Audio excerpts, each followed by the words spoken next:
Hey everybody, Rob Maurer here. Welcome back. Looking forward to talking today about Tesla's Q3 earnings report. If you are joining live, we should get that report in 15-20 minutes or so. If you're joining later, we will have timestamps down below. But good to be back. Last time we were doing this, I think Tesla stock was about $100 less than it is now. About $437 today, down a little over 1%, but the Nasdaq is as well. So we'll see what happens after earnings today. Obviously on earnings day, most of the movement is probably going to come from what we see in this report. So looking forward to getting that. We'll chat a little bit here about some of the analyst expectations. But first, just taking a quick look at the delivery report since we haven't really had a chance to talk about that together. In the third quarter, we had the tailwind of the EV tax credit expiring in the United States. So that really, I think, pushed deliveries up to an all-time high here for Tesla, 497,099. Couldn't quite make that 500,000. And actually, I'm not 100% sure that is an all-time high. We can check on that in the spreadsheet, but if not, it is right there in the ballpark. Certainly an all-time high, though, for energy storage deliveries, 12.5 gigawatt hours there. So really nice to see that. I think the big question is how much of that is impacted by the tax credit expiration and how much of a hangover from that will we have in the fourth quarter. The one nice thing is that the structure of how that ended is that it did allow people to place orders. I had a friend that placed an order the night of the 30th, September 30th, at like 11:56 p.m. or something like that. And those orders are still eligible for the tax credit. So obviously that delivery is not going to happen in the third quarter. It's not going to be a part of the numbers that we're seeing here in this report or in the earnings report later today. But that will still help cushion that sort of expiration impact as we head into the fourth quarter. I don't know how much of a cushion that'll be, but just something to kind of keep an eye on as we head into the fourth quarter, with I think a lot of people expecting a pretty significant drop quarter over quarter for pretty good reason. Sort of the other comments on that, remember the United States is, although a giant market for Tesla, it is just one of many markets. So it's not like these deliveries are just going to zero or something like that after this. And I think after we get through a period of time with the hangover from that, hopefully we start to level out into a more normal level going forward. And anytime these incentives structures change, it obviously causes a little bit of volatility in that interim period until it settles down a little bit later as we return to more normal customer demand.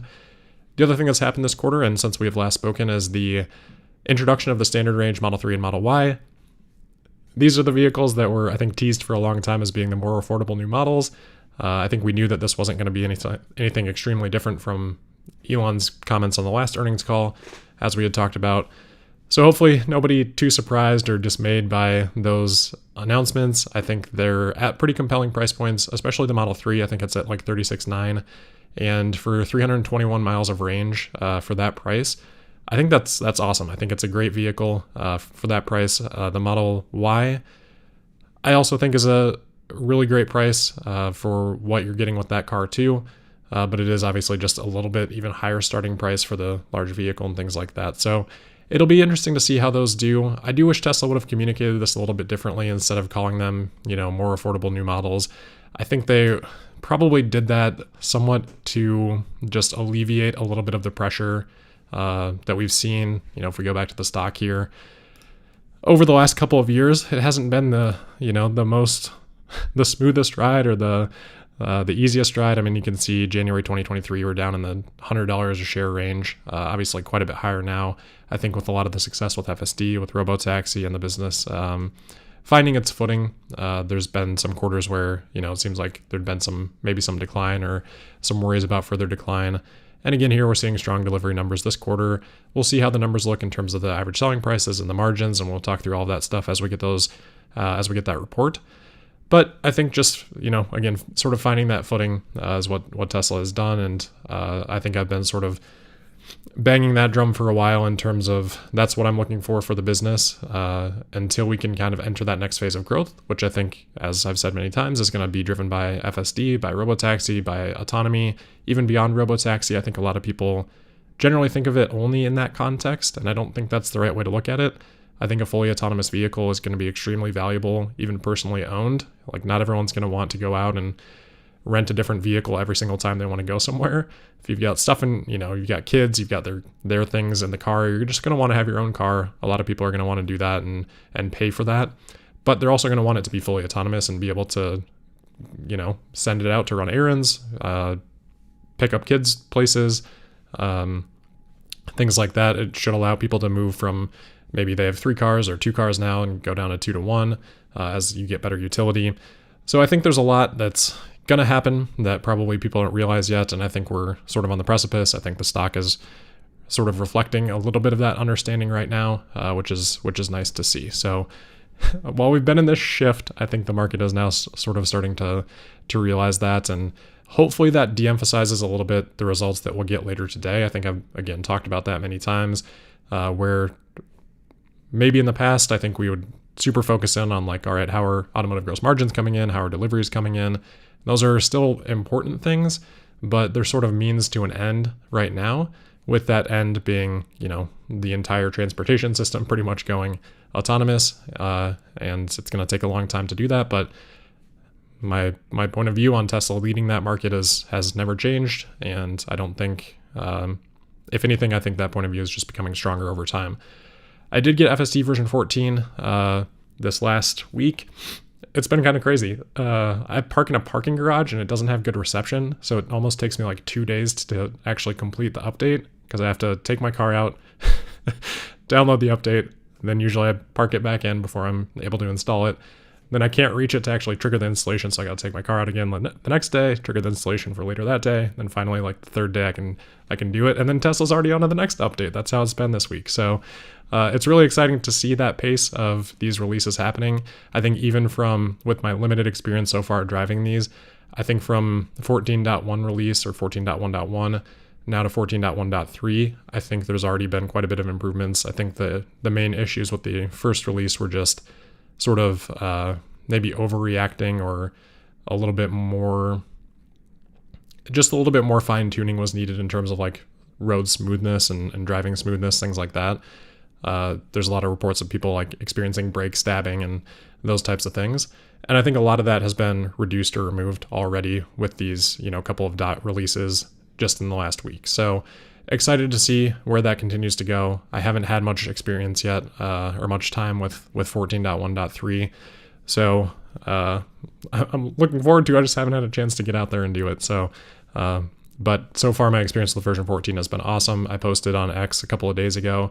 Went from the O'Hare parking garage, like literally in my parking spot that I parked at in O'Hare, which is not an uncomplicated airport to say the least. And from my parking spot, just hit start FSD. Took me the entire way, handled the ticketing system, where to pull up there, my interaction, which was not like a smooth interaction to pay my parking ticket, and then waited for the gate to come up. Once that came up, right off, and through 75 minutes of rush hour Chicago traffic all the way to the parking garage that I mentioned before that I park in, with no intervention, no touching the wheel.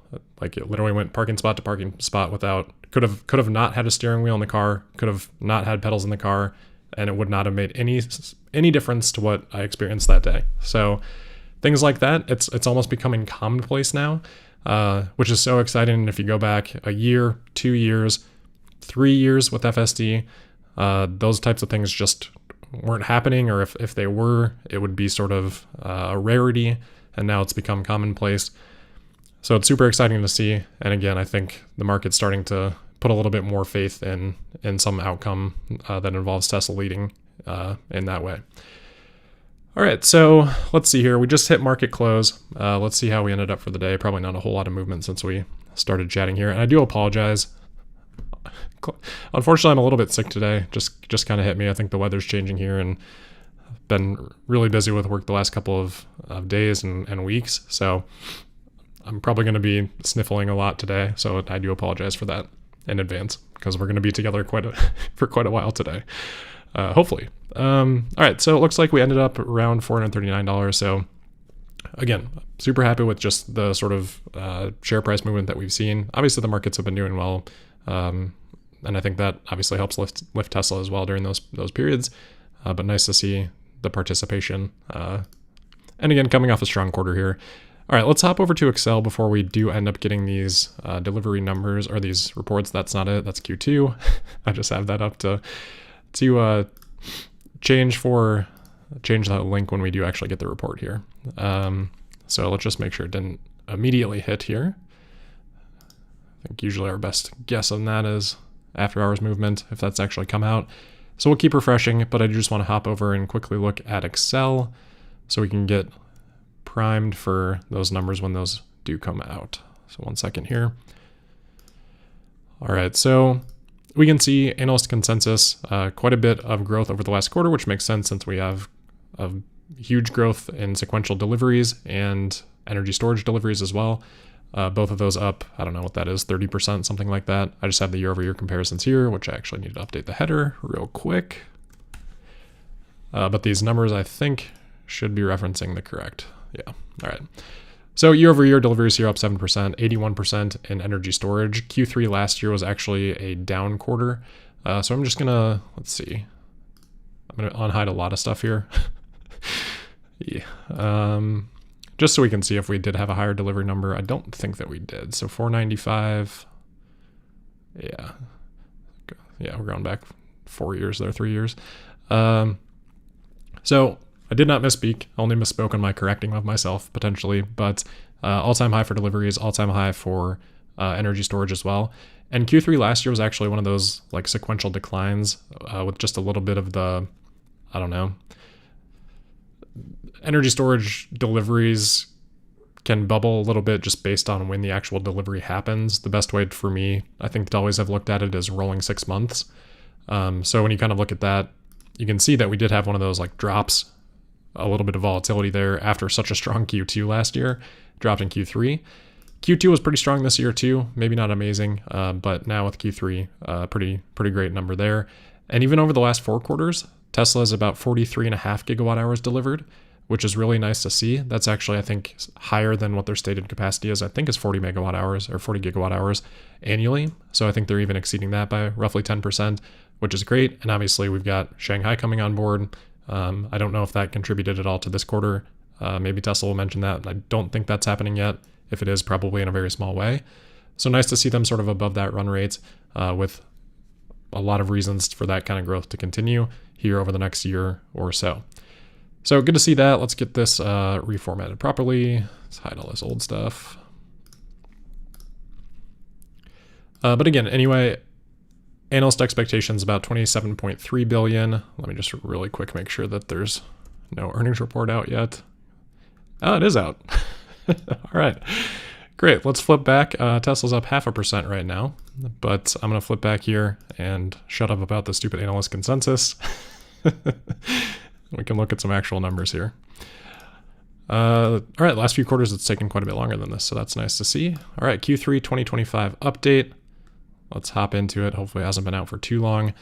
But we can see here, let's just quickly look at revenue since we were just talking about that. So 28.1, that's about an $800 million beat. I can already see that gross margins here are a little bit higher than what analyst consensus was, so that looks nice. EPS is actually a little bit lower, so we'll have to see kind of what drove that. Looks like lower operating margins. Tough to know just right off the bat exactly what's going into that. We'll just have to kind of take a look. But right now, to me, it looks like revenue beat, gross profit beat, analyst expectations, again, for what they're worth, maybe not a whole lot, but beat expectations there. Operating margin was lower than expected, so that's usually driven by operating expenses being higher. A lot of times that comes from R&D, which I don't personally have a problem with. I like to see that spending because Tesla gets a great return on it historically, and I expect in the future they will probably do that. But that drove operating margin a little bit lower. That's going to then trickle down to a little bit lower bottom line net income and GAAP earnings per share numbers and non-GAAP earnings per share numbers. And there could be some other things too between the operating income line and GAAP that could affect that too, which we'll take a look through as we get to the report. So let's see, it looks like the stock now down 1.3%. I mean, Tesla moved that much today almost, so not a huge reaction yet. We've still got the earnings call to go later, which I will be doing our normal setup for that too, so hopefully you can join. The link for that is in the description. But let's get back through and read through, let's get back to this and read through some of the things that Tesla pointed out about this quarter. All right, so in Q3, the Tesla team achieved record vehicle deliveries globally, showing strength and growth across all regions, while also achieving record energy storage deployments across the residential, industrial, and utility sectors. The strong performance resulted in both record revenue and free cash flow generation in the quarter. We continue to launch new products that excite our customers across automotive and energy. We launched the Model Y L and Model Y Performance, and further expanded our vehicle offering with the Model 3 and Model Y Standard, our most affordable vehicles. We also unveiled the Megapack 3 and Mega Block, which will further simplify large battery installations by reducing cost and time to deploy. We believe our scale and cost structure will enable us to navigate the shifting market dynamics across the globe more effectively than our peers, with advances in AI making our products the most compelling in the market.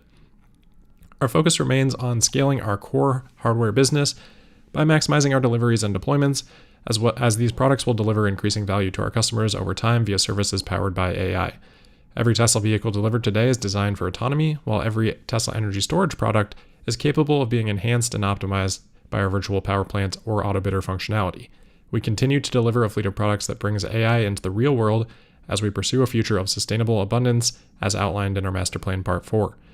While we face near-term uncertainty from shifting trade, tariff, and fiscal policy, we are focused on long-term growth and value creation. We are prudently making the necessary investments in our business, including future business lines, that we believe will drive incredible value for Tesla and the world across transport, energy, and robotics. So, not too much new there. Obviously, a great quarter for Tesla in terms of just record revenues, record deliveries, things like that. I don't think we have record profits here. Again, margins have come down quite a bit since their peaks.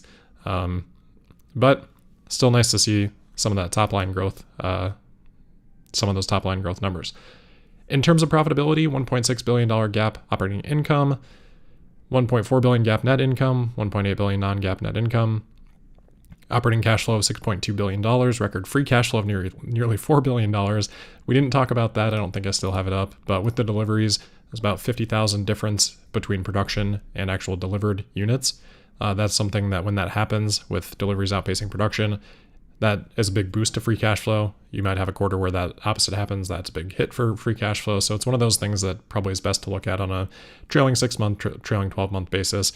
But that being said, always nice to have that cash coming in. It is real cash that is there for Tesla to use, which is, obviously very important for the operation of the business.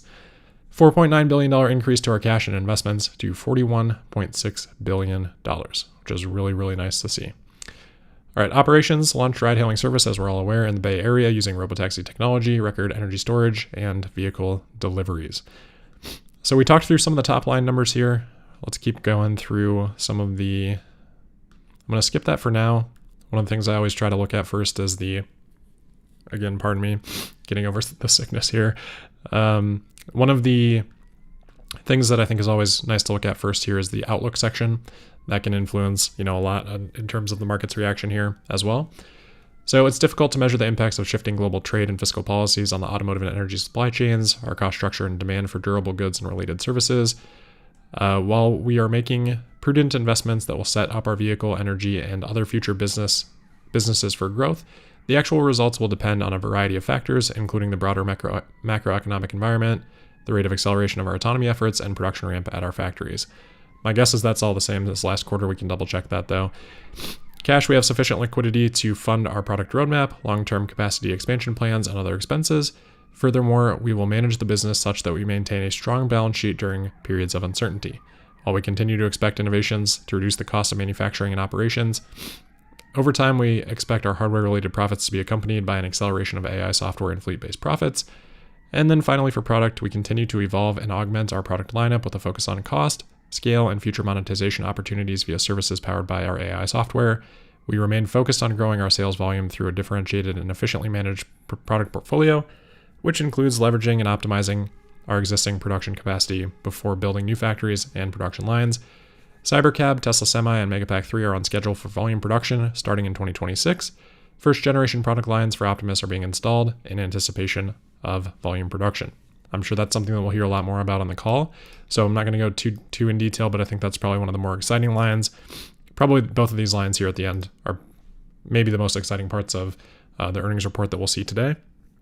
Just the reconfirmation about those products, particularly Cybercab and obviously Optimus. I think there's pretty much no Optimus being sort of like priced in right now or recognized, other than maybe it's just a way that Tesla can continue to grow in the future. I think that's how people sort of think about it, like as a nebulous right now. Once there's an actual production line in place, I think that pretty significantly changes things. Obviously, it's still early. We'll see how things develop from here. I don't think we've really even seen version 3 of Optimus yet, so a lot of unknowns on that, but again, hopefully we'll learn a little bit more about that later today. Again, I do apologize for the cold here. Trust me, it's just as annoying for me as it is for you.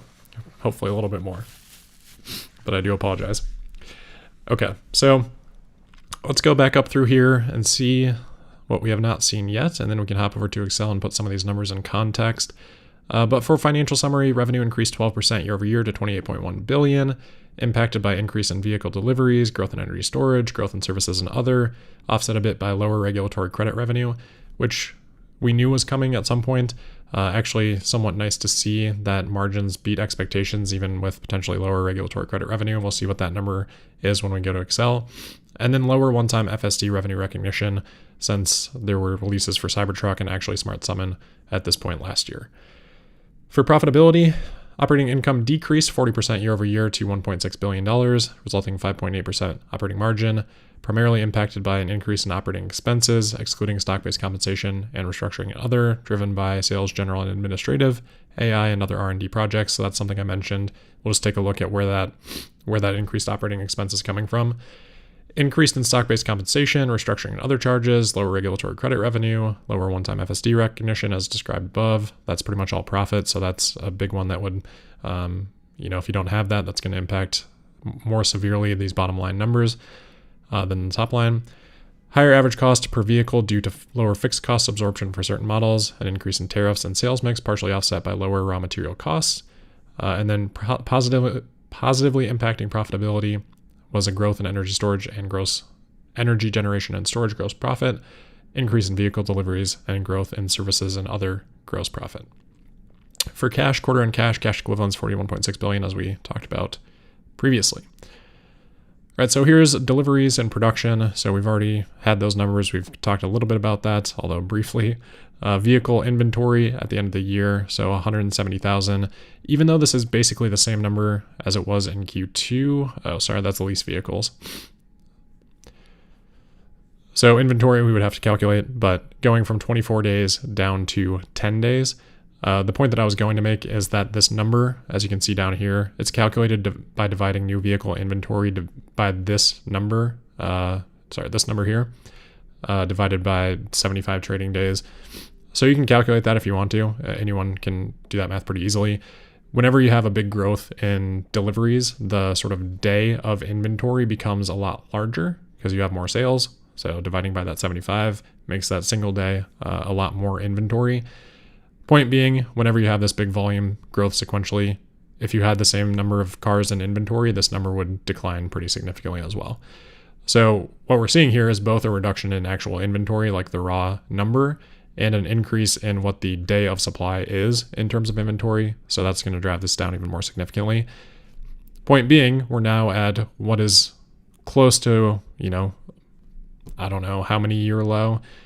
We talked about this in Q4, how this was already a pretty, I think at the time, if I remember correctly, this was already a couple year low or 18-month low at that point.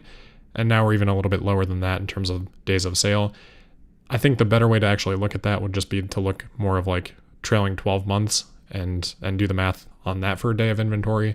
But it's just for that quarter. So at any rate, lower relative inventory as deliveries outpace production. That makes sense. They're introducing a couple new trims of the vehicles, these, quote unquote new models, Model 3 and Model Y, standard that they'll have now going, which we didn't really finish our conversation there, but with those vehicles now going into Q4, makes sense to be in low inventory, especially with the expiration of the tax credit. Storage, we talked about that. Tesla locations continue to grow 15% year over year. Mobile service fleet continues to decline. Not a new trend, but we continue to see that decline of, that roughly 10% year over year rate. Interestingly, though, did slightly increase quarter over quarter. So I don't know what the deal is with that. That's probably the first quarter over quarter increase we've seen in maybe 18 months, maybe 2 years. We'd have to go back a little bit further in the history. But interesting to see that maybe Tesla's just been right-sizing it, and now they're comfortable with where it's at. Maybe can continue to grow it from here. Next quarter will be interesting to see where that trend kind of goes. Same trend as always for superchargers, up 16% year over year, 18% for connectors, now up to 7,753 supercharging stations and over 73,000 connectors. All right, we can also compare this current installed capacity. I think this will probably be the same as last one, or as last quarter. 100,000 for Model S and X. If only, right? I think we're probably like a tenth of that. Maybe not a tenth, but maybe a fifth. Model 3 and Y, yeah, I think this is all kind of the same stuff. But Cybertruck, Cybercab, under construction, Tesla Semi under construction, Roadster design development. So let's just look at Q2, make sure that that's not any different. And sorry, I apologize if I was covering up any of that table there. Yeah, so construction, design development. I think all those numbers are all the same there. So nothing too different. Make sure I close out of the right one there. All right, so staying on Q3, let's look through their updates here. So for automotive, we launched several new vehicle options across multiple geographies as we aim to increase utilization of our manufacturing footprint and expand our addressable markets. For US, in October, we launched the Model 3 and Model Y Standard, each with over 300 miles of range, starting at 36.9 and 39.9 respectively, making our products more accessible to customers in the wake of the expiration of the EV tax credit in the US. Even with their affordable starting price, these models come standard with what makes Tesla so appealing, including active safety features, 15.4-inch center touchscreen, and heated first-row seats and steering wheel. We also launched the Model Y Performance, 0 to 60 in 3.3 seconds, and began offering leasing for certified pre-owned Model 3s and Model Ys. In Asia Pacific, we launched the Model YL in China, a longer wheelbase version of the Model Y with 6 seats and 3 rows, expanding our product portfolio in this critical market. We achieved record deliveries in South Korea, Taiwan, Japan, and Singapore, and began deliveries of the Model Y in India. South Korea is now our third largest market behind the US and China, serving as validation of our competitive positioning in a robust EV market. We launched FSD supervised in Australia and New Zealand, and continue to prepare for a broader launch in China pending regulatory approval. Europe and the Middle East, Model Y is the best-selling vehicle in Norway, Switzerland, and Iceland year to date, and Finland for Q3, and in the Netherlands and Denmark in September. I mean, a lot of that's dependent upon when deliveries and things like that happen, but nice to see those year-to-date numbers, at least for those 3 countries. You can see, though, over on the right, the market share numbers here. For Europe, market share has declined. China, market share is flatlining a little bit. US and Canada, nice to see that tick back up a little bit, but obviously it could be, a little bit related to the EV tax credit stuff there. Overall, though, these kind of seem to be remaining flat. I wouldn't really anticipate that changing super significantly. Again, I think we're kind of at that point where we've reached the Model 3 and the Model Y, maturity. We shouldn't be expecting a ton of growth without some major changes here. I don't think the standard range Model 3 and Model Y are really so significant that it's going to change this graph and put it on some new trajectory. Would be nice, but again, I think the biggest thing that's going to change the trajectory of the business would come from FSD. So that's what I'm focused on. That's what I think Tesla is focused on, and I think rightfully so. Okay. Core technology. Let's just check out a couple of these graphs first. So FSD miles on version 12 and beyond. Looks like we're up to almost 6 billion now, 5.5-ish, 5.7 maybe. And then cumulative miles driven with FSD supervised in the billions. Let's see. Oh, that's for the other one. This is Tesla AI training capacity ramped through September, H100 equivalent GPUs. So it looks like another big chunk added this quarter, up to now 120,000 from maybe 105,000 at the end of Q2, it looks like. So nice to see that continued growth in their training capacity.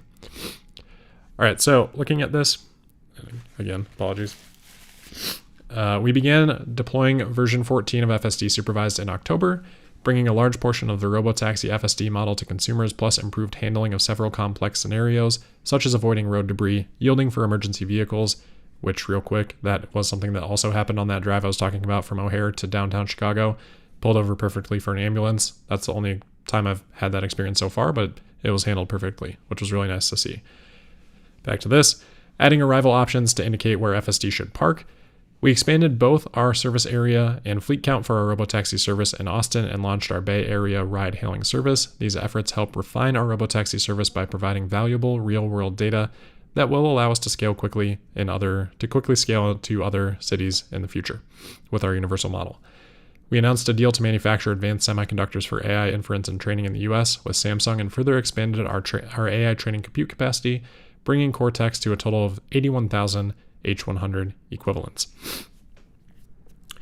Robotaxi iOS app is now available to everyone in the US and Canada. Anyone can download to join the waitlist. So it's available to everyone, but obviously still a waitlist. We continue to enhance our vehicles with over-the-air updates, deploying Grok and AI Companion for vehicles in North America, low power mode to conserve energy, and light sync that synchronizes the car's interior accent lights with music. Customers can order food directly from their vehicle touchscreen before arrival at the Tesla Diner in Los Angeles. Tesla app users can now pinpoint vehicle concerns and diagnose urgent issues to dispatch mobile technicians to help streamline vehicle service. Real quick on that ordering food stuff, that's something I've kind of wished for a while, just in terms of like, you know exactly almost when you're going to be at a supercharger. A lot of times you're trying to eat food there. Right now, I think a lot of people just try to time it out with ordering from an app or whatever. At least that's, often what we're doing. So that can eat and charge and be as efficient as possible on a road trip. Having that integrated when it knows, Tesla could share that information with, whatever restaurant or fast food place that you're going to be ordering from. I think an integration like that would be awesome. I think it would make things easier for those businesses, for Tesla, for customers. And I think this is probably like a test bed for that. So I think that's pretty exciting and hopefully something that we'll see done in a larger way and something that over time will obviously integrate with Robotaxi too. So just like a little thing that doesn't really seem very important, but is probably just a little test bed for something that will eventually be a much larger sort of integration. And then for battery powertrain and manufacturing, both Model 3 and Model Y Standard feature a new battery pack and powertrain designed for energy and cost efficiency. So nice to see that confirmed. I think that had been either speculated about or wondered about, but nice to see them confirm that. Offering compelling range, 321 miles at an attractive price point, we continue to localize and de-risk our battery and powertrain supply across regions, including progress on raw material, intermediate, and final assembly in the US, and Europe for both LFP and nickel supply chains. We expect our lithium refinery in Texas to begin production this quarter, and our LFP lines in Nevada to begin production next quarter. So good to hear those updates there. Energy storage and generation. You can see here gross profit continuing to grow. Looks like about $4.1 billion in gross profit there. Again, we'll take a closer look at that when we get into the Excel spreadsheet.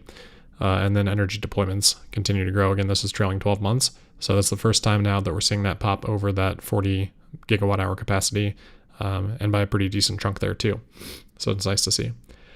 All right, so we achieved our highest quarterly energy storage deployments, bolstered by the continued ramp of Megafactory Shanghai. So that looks like it did actually contribute this quarter, and another record quarter of Powerwall deployments.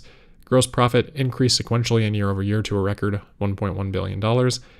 We unveiled our next generation industrial storage product, MegaBlock, a pre-engineered medium voltage battery that integrates 4 Megapack 3s.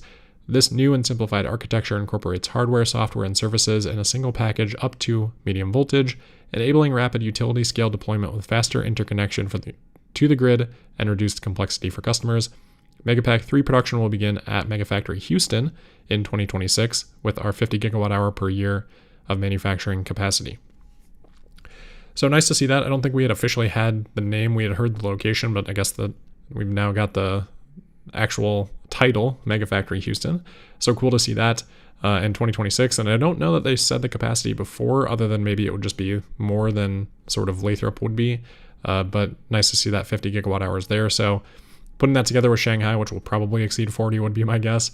We're probably talking somewhere in the 140, 150, if I'm doing the math right on that.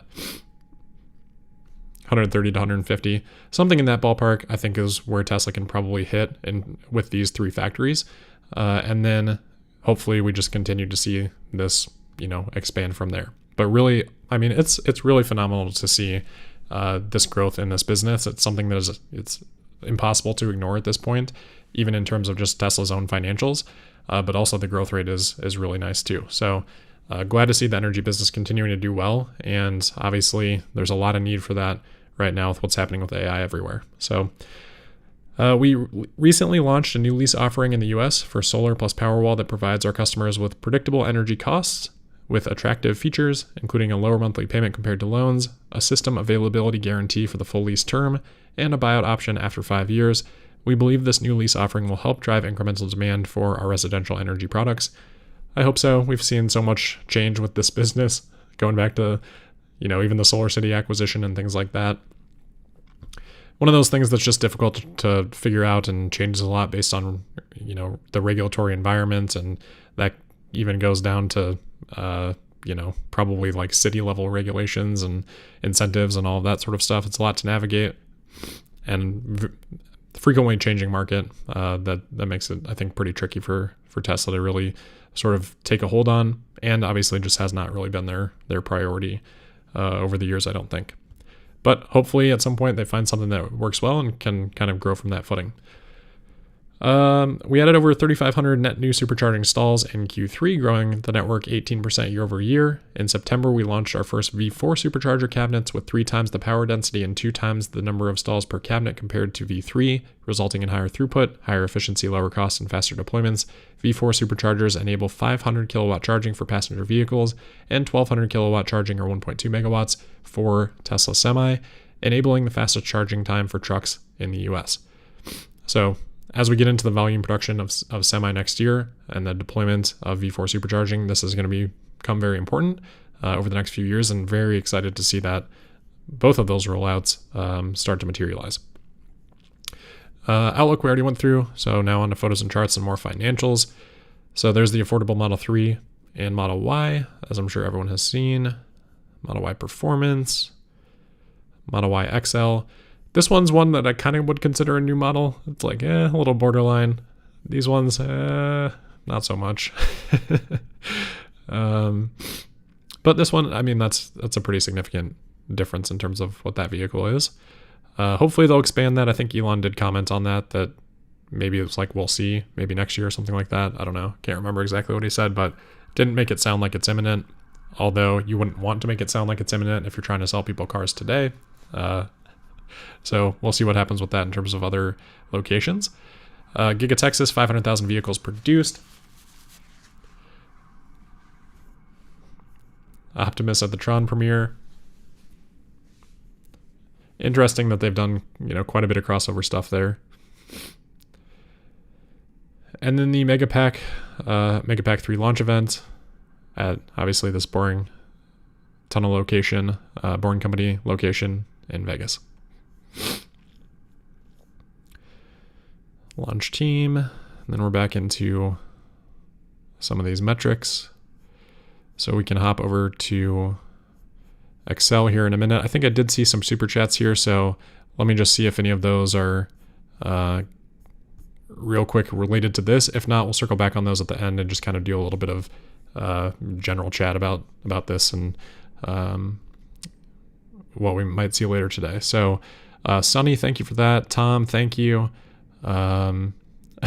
Four wheels in the neighborhood. I'll throw that one on screen. Thank you. Appreciate that. John, always great to see your support on here. I really appreciate that. One of these days we'll get a blowout quarter. Yeah, one of these days we're bound to get one. I think this was a good quarter. Again, we'll get into those operating expenses and see what's going on there, but appreciate that again, John.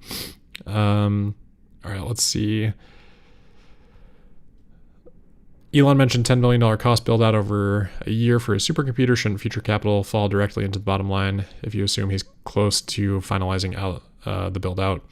I mean, sort of technically, yeah, but that's assuming that there is no future costs that are sort of similar. And I think Tesla's always going to find good and interesting ways that they're going to want to spend that future cash flow. So yes, it's important to understand like what could happen to the business if the business really like optimized for retention of capital. That's not what I would want Tesla to optimize for. Maybe Wall Street would like to see that. Oftentimes that is the case, but for me, long-term shareholder, no. Like, continue to make the investments as you feel they should be made. Tesla's shown, again, great ability to capitalize on those investments, and obviously Elon has just generally. So that's what I would want to see from them. I think a lot of long-term shareholders would be the same. Lyle, nothing intelligent to say other than maybe this will help cover your NyQuil bill. Probably should have taken some DayQuil. Not big on medicine if I can avoid it when possible, but probably would have been a good idea here in this case. All right, let's hop over to Excel. Thank you for those super chats, though. If you got any other questions, let me know. Even if it's like, I don't know what the minimum super chat is, but it just makes it a lot easier to actually hone in on any of the questions that come through. But I'll try to take a look at those in a second. Quickly, though, let's hop over to Excel. Let's fill in the spreadsheet and get a little bit more context on just exactly what's going on with the financials here versus, previous quarters and against these analyst expectations. So bear with me as we go through this. I know that's not the most exciting part of the broadcast here, but we'll get through it and we'll learn something, hopefully. All right, so, and again, I apologize. Automotive revenues. Let's make sure I got the right one here. So 21,205. So looks like that was about 6% above last year's automotive revenue, with deliveries 7% above. So we'll see what ASPs look like, but it sounds like a little bit of a decline year over year. We'll see, sequential is probably the more interesting number at this point. We'll take a look at what that is. Obviously factoring out the regulatory credits here, but just real quick, analysts were about 3% below. Just to put that in context, I know I'm covering the label there, but this is the consensus estimates again for what they're worth. They were 3% below on automotive revenue. So let's look at regulatory credit revenue. That was $417 million. So that's actually a slight decline quarter over quarter. I don't know when these are expected to go to zero. Like we saw so many reports, media reports that just don't understand things. That's not going to go to zero.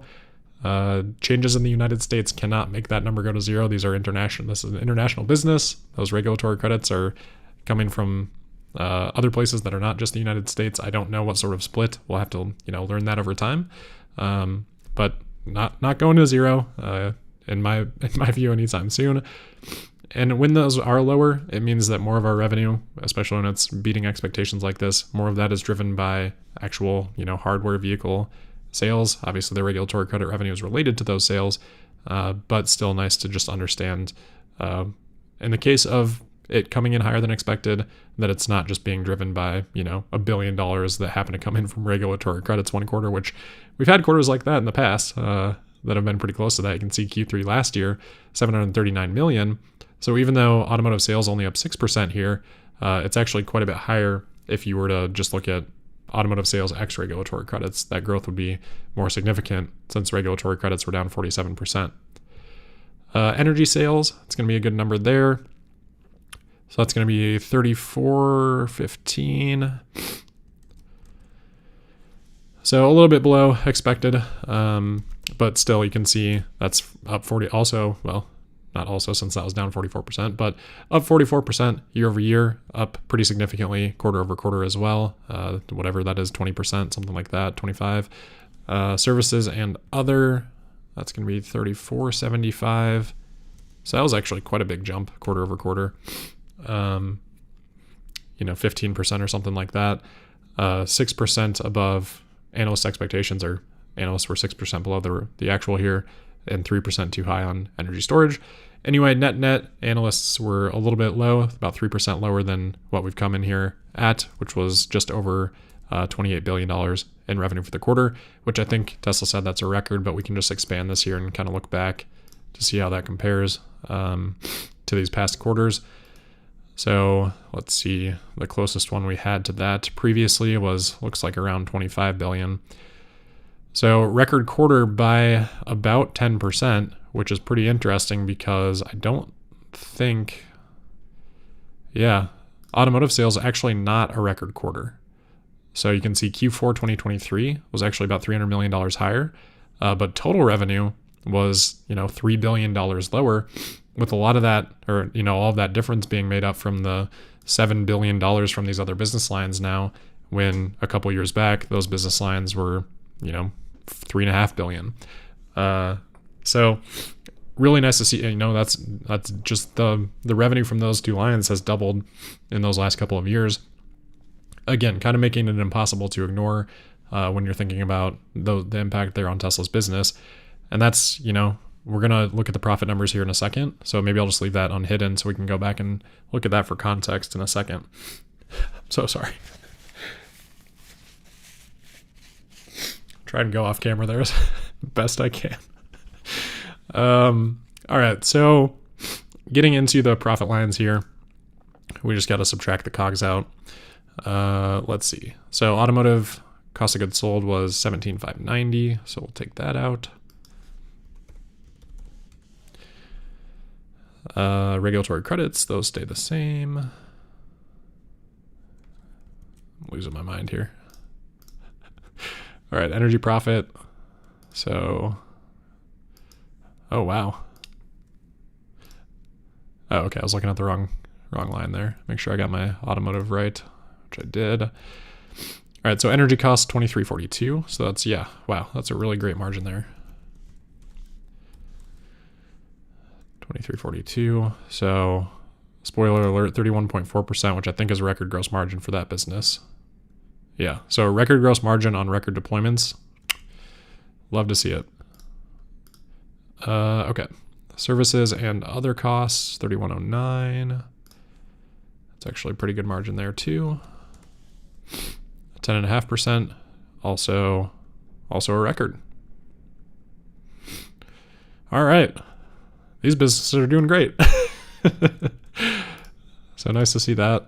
Let's make sure I got these all correct though. So total costs, 23,041. Leaving 5,054 in gross profit, which is what we've got.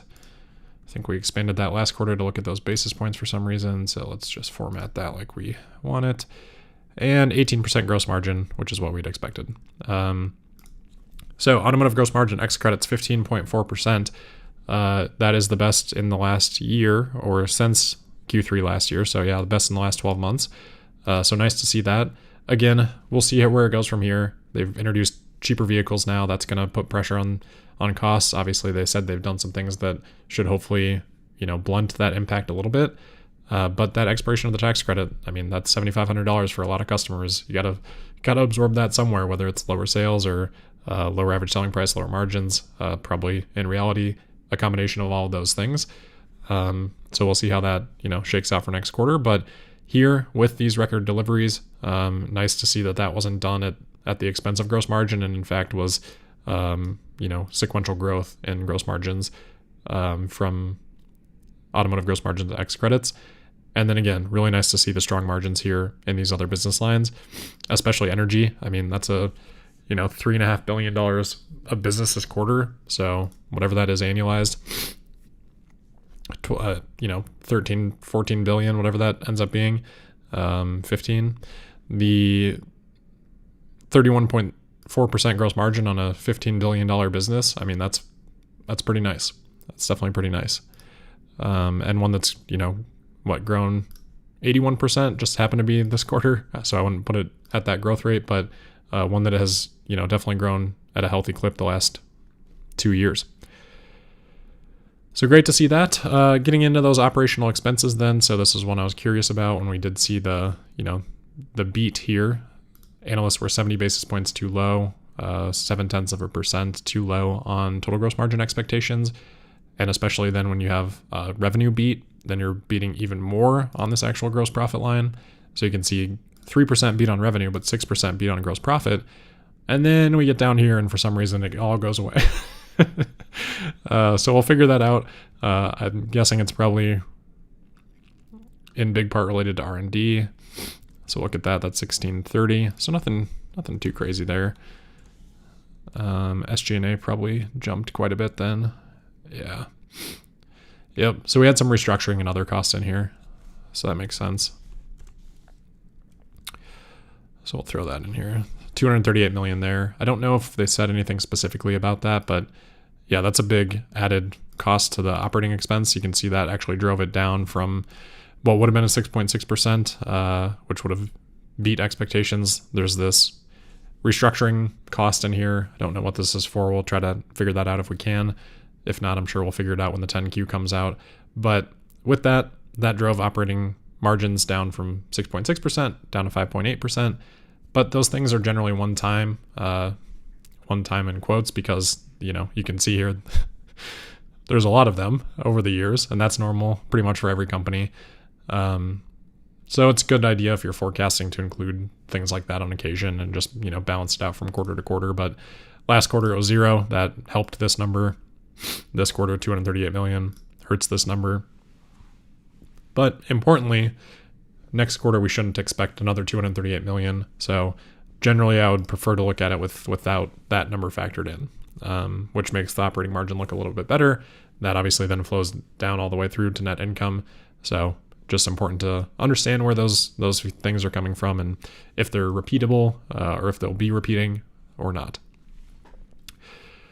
And then R&D. So this wasn't anything crazy. I mean, we've seen this continue to grow. It continued to grow, but not any huge growth sequentially.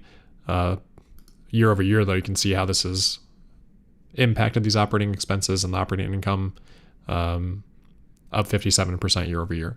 Again, I definitely don't mind that. Between these two, SG&A or R&D, I'd probably prefer to see R&D growing more quickly because Tesla's deploying that because they feel like there's good reason to spend that and get a good future return on that. If that went to zero, that would be pretty concerning because it would mean that Tesla doesn't have anything that they're, thinking can eventually contribute to growth. So I never really mind seeing that. And again, just like with CapEx, Tesla's gotten a good return on that historically. SG&A, not sure why exactly that would have jumped so significantly this quarter. Maybe that has to do something with the stock price coming up. I don't know how much that would influence things just in terms of like employee compensation. Maybe not at all. Not an accounting genius to know that, but kind of interesting to see that happen. In the past, when we've kind of seen those spikes, maybe here's a good example. It hasn't necessarily continued. This was followed by restructuring. I can't remember if that was sort of like the layoff period. I think that probably was, which then lowered SG&A, but you take the one-time hit from that. So I don't know. Maybe now that we got this, that was Bitcoin. Sorry. Is that? Oh no, that's Bitcoin / restructuring because it used to go on that line. Now it's moved down to here. At any rate, we'll see what happens there. But point being that just because you see it kind of spike up or trend up doesn't necessarily continue that way. And Tesla occasionally will go through these workforce reductions to kind of trim that. I wouldn't be surprised with seeing that pop up like that if we see something like that sometime, relatively soon, next 6 months or so, like something like that for Tesla. Okay. So there's our operating income. Again, still a nice increase quarter over quarter. Year over year, obviously down quite a bit. Looks like last year was a pretty good number there. In fact, not an all-time high because we used to have these really great margins during that brief period. But still, let's see, 12-month high here for Tesla. Yeah, so highest in the last year. But again, a lot of that could be coming from the expiration of the tax credit. So tough to really put too much weight in that at the moment. All right, and then let's get through these bottom line numbers here. EBITDA.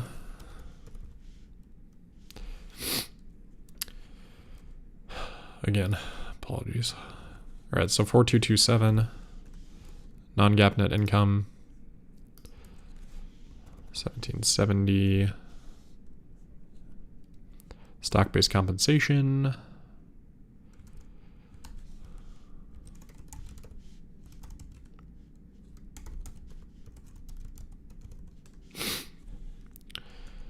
Net of tax was 459. Oops.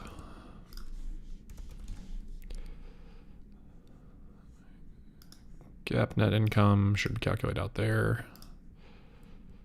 Digital assets gain and loss, so that was 62.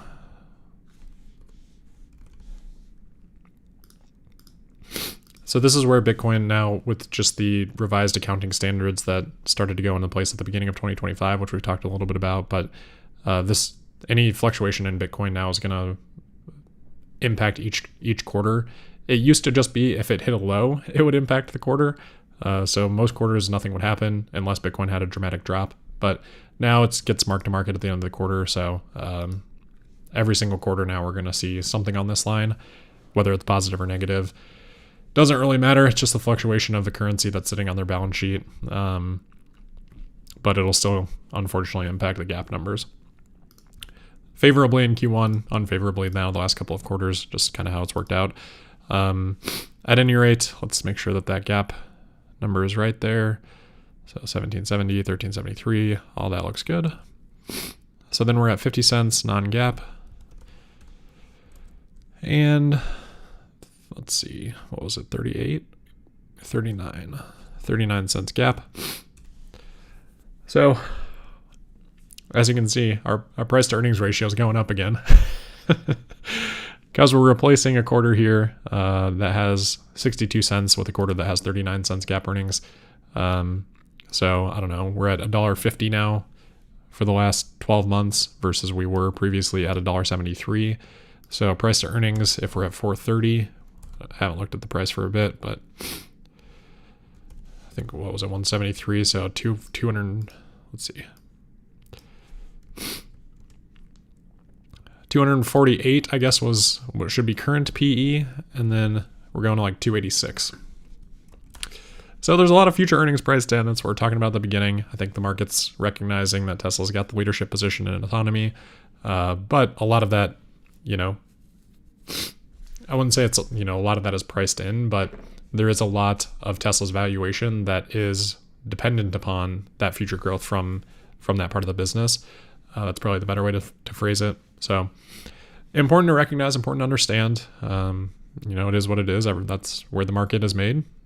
People making their assessment of all of these things in combination. And then free cash flow. I'm really struggling here, guys. I have to wrap it up a little early so we can somehow prepare for the earnings call. Free cash flow 39.99. So analysts just 90% off on that one. I can't really complain though. I didn't even forecast this back when I was doing these forecasts, just because free cash flow is so volatile and depending upon, a lot of things that we can't really forecast from Tesla. All right. So we made it through Excel. Almost. We got to do the ASP here quick, which is actually one of the more interesting lines. So Q3, and then I did see a couple other questions here. I'll just make sure to get to those as well. Q3 auto leasing revenue, almost there. Auto leasing revenue was 429. Auto cost of goods sold for leasing 225. Deliveries leased. Gotta scroll up for that one, I think. Where are we? Deliveries, subject lease accounting, 10 to 30. All right, so there's our ASP. Looks like it dropped $9. So pretty immaterial, but then we're seeing gross margin increase, like we talked about, that 15 to 15.4. That was actually from cost reduction, which is, nothing anyone's ever going to complain about seeing in the financials here. So I don't know why my formula didn't take there.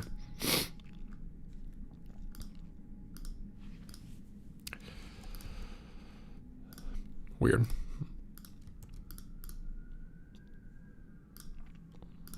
Make sure that's correct. Not sure what I had in there, but there you can see, and that's actually flat year over year with the 2% cost decline year over year.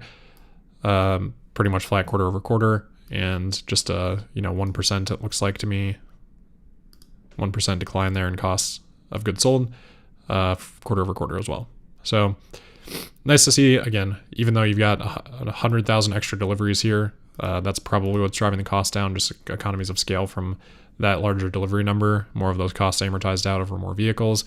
But nice to see that average selling price at least kind of held there, which was already an increase over the last few quarters, or the last couple of quarters, last quarter.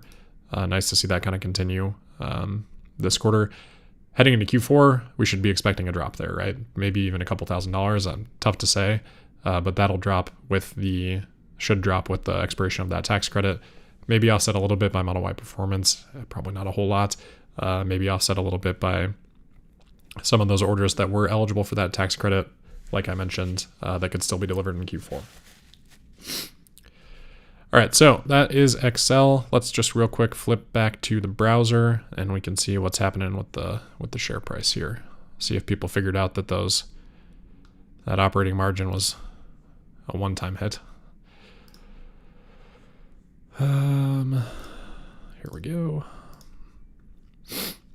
We're back. All right, so pretty much where we left it. I think we were down like 1.3% when we last looked, down 1.76%. I feel like the last few quarters it's been like flattish. Could be misremembering this, but flattish after the earnings report, and then once we get to the conference call, it's just like, we'll see if that'll be the case again today. Obviously, as indicated by the last 3 months, though, don't worry too much about just the reaction for one day. I don't think that was earnings, but let's see where earnings was. I think it was the 22nd. Yeah, there you go. Dropping off.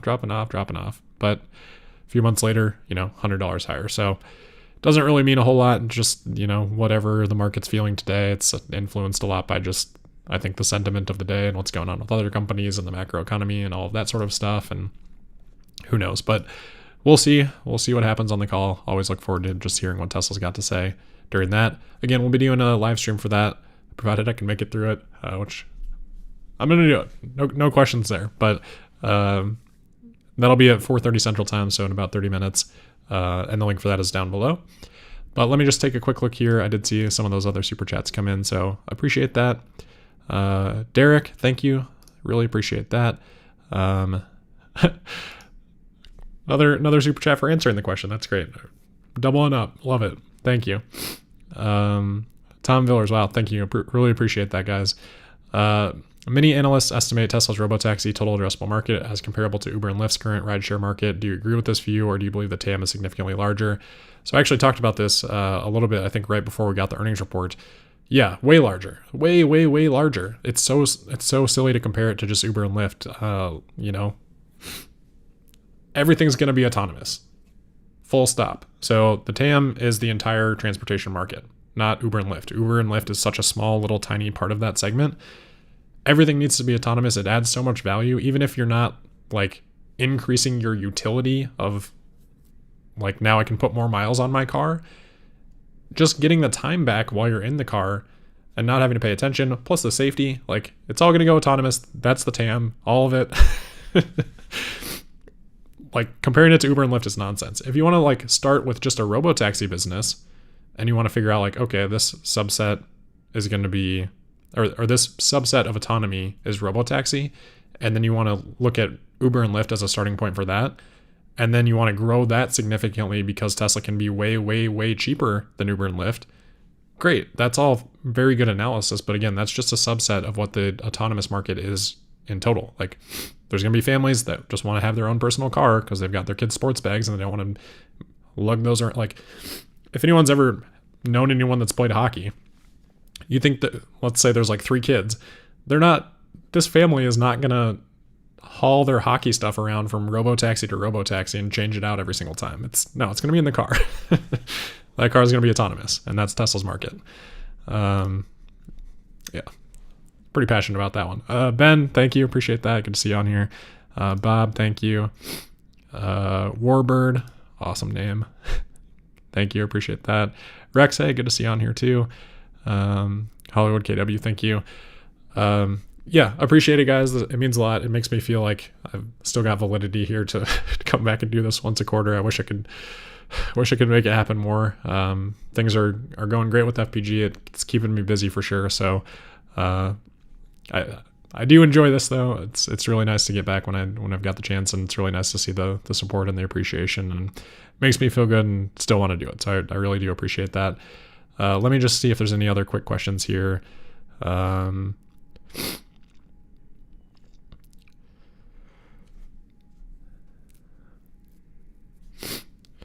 Good question from Antonio. Hey, Antonio, good to see you on here. It's actually this is on X, by the way, too. I think it must be.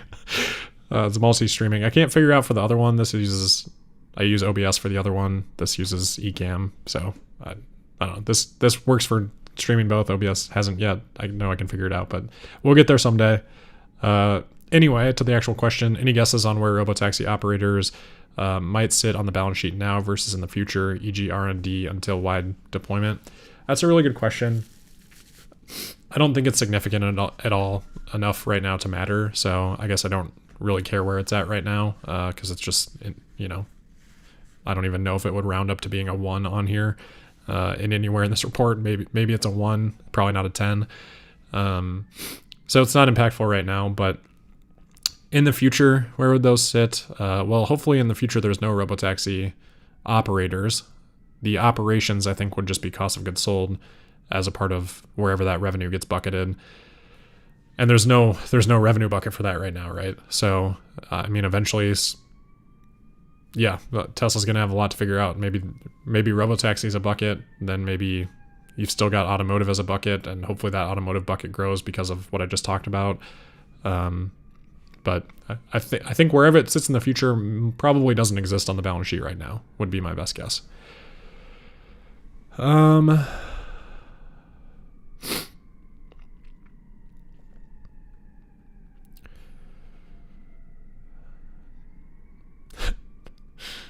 of these are funny. All right, I'm gonna wrap it up here just to make sure that I've got some time here to get prepped for this earnings call. Again, if I did miss any questions, I'm sorry. I'd try to get to them as best I can. I don't think I missed any super chats though. Again, I don't know what the minimum is. If you throw like a cent, I don't think you can probably do that, but that'll just at least let me see what is questions, because a lot of these just in the comments aren't questions, and there's like 450 of them, so it's a little hard to make it through all those. But again, really do appreciate you guys tuning in. It's really nice to spend the time together when we do get this time, and again, I'll try to make some more time for it. Henry, Rob, any ideas for interviews? It's been a while since you've done one. Yeah, so would love to do one again with Alex Potter. We've talked about it, haven't made it happen yet. He actually just went to China, so I'm super curious to get his perspective from that trip. So good question that can help motivate me if that's something that people are really interested in hearing. I'm personally interested in just hearing his opinions on that, so hopefully we can get him back on. Other than that, I don't have anything in the works. It's like I said, it's been very busy with First Principles Group. That's really the focus. So when I can find the time to do this, I will continue to do it. I'll do my best on that. But other than that, probably no major interviews. If people have someone that they want me to interview or like think would be a great interview, that might be open to it, like definitely let me know. It's not that I don't have interest in it, just it's more the matter of the work, and I'm kind of a perfectionist, so I don't like to do things if it's not like fully done, which is something I'm working on. But all right. Well, anyway, Matt, awesome to see you on here. I think I missed your super chat last quarter. It's my buddy Matt. Buy Tomb garlic dips. Real quick though, I don't do any advertising obviously, but like Matt's awesome. He's been on the podcast many times. He's got a company called Tomb. They make amazing garlic dip. It's at, I think, almost all Costco's now. I think it's going to be almost at all Whole Foods pretty soon. Other places, just check it out. It's awesome. It's really good. I like it with carrots, but it's really good with everything. I do like smart cars, especially autonomous, intelligent vehicles. Sean Lynch, just the smiley face. Awesome to see that. Thank you. Geekaholic, thank you for that. Look at that. Tomb is great. See, audience believes. Actually, this is a really good question. Can you sell Tesla Daily to someone? No one has offered to buy Tesla Daily. I don't think I would sell the channel. It doesn't really make sense. If someone wanted to do this, they could just go start their own channel, right? Like there's nothing stopping them from doing that. There's nothing special about Tesla Daily, hopefully, other than just what I bring to the table. Not like, I don't know, not that I'm that special or anything, but I think just everyone's own unique perspectives. That's like what makes a channel. So if it was someone else here sitting here doing this, it would not be me. It would not be Tesla Daily. It would be their thing. And that's totally fine. And tons of people have done that. That's why I felt really comfortable there, kind of like wrapping up with the daily Tesla Daily, was just because that there are so many great people out there that are doing this now. And, a lot of people to kind of like keep track of stuff and just didn't feel as necessary anymore. So, hopefully that's, serving people well. All right. We'll do more questions after the earnings report, but I'm going to wrap up here, just so we can get prepped for that. And I'll see you guys there in about 30 minutes. Thanks.